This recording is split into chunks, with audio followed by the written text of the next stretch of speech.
பெண்களையும் இந்து மதத்தையும் அவமதிக்கும் வகையில் பேசிய அமைச்சர் பொன்முடியை பதவியிலிருந்து நீக்க வலியுறுத்தி அதிமுகவினர் மாநிலமெங்கும் ஆர்ப்பாட்டம் நடத்தினர். நீட் தீர்மானங்கள் என்னாச்சு? கண்டிக்கிறோம் கண்டிக்கிறோம். பேரவைத் தேர்தல் நெருங்கும் நிலையில் திமுக அரசிற்கு எதிராக அதிமுகவின் நகர்வுகள் வேகம் பெற்றுள்ளன. நீட் தேர்வு விவகாரத்தில் தமிழக மக்களை திமுக அரசு ஏமாற்றிவிட்டது என கூறி சனிக்கிழமையன்று போராட்டங்கள் நடைபெற்ற நிலையில் ஞாயிறன்று அமைச்சர் பொன்முடி மீது நடவடிக்கை கோரி ஆர்ப்பாட்டங்கள் நடைபெற்றன.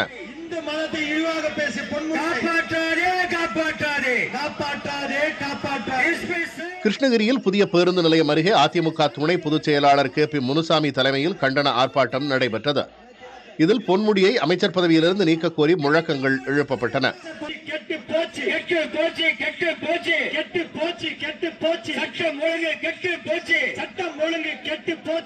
ஈரோடு வீரப்பன்சத்திரத்தில் நடைபெற்ற ஆர்ப்பாட்டத்திற்கு மாநகர் மாவட்ட செயலாளர் கே.வி. ராமலிங்கம் தலைமையேற்றார். அப்போது அவர் ஸ்டாலின் அரசை கடுமையாக விமர்சித்து பேசினார். திமுக அரசு பதவி விலகு, பதவி விலகு.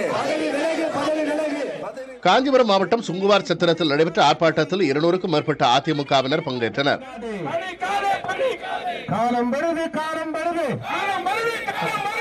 கள்ளக்குறிச்சியில் நடைபெற்ற ஆர்ப்பாட்டத்தில் அமைச்சர் பொன்முடியை கண்டித்து முழக்கங்கள் எழுப்பப்பட்டன. திருப்பத்தூர் மாவட்டம் வாணியம்பாடியில் நடைபெற்ற ஆர்ப்பாட்டத்தில் அதிமுக எம்பி தம்பிதுரை, முன்னாள் அமைச்சர் கே.சி. வீரமணி ஆகியோர் பங்கேற்றனர். அப்போது பொன்முடியின் படத்திற்கு அவமதிப்பு செய்ய முயன்ற நிலையில் அப்படத்தை பறிக்க காவல்துறையினர் முயன்றனர். அப்போது இருதரப்பிற்கும் தள்ளுமுள்ளு ஏற்பட்டது.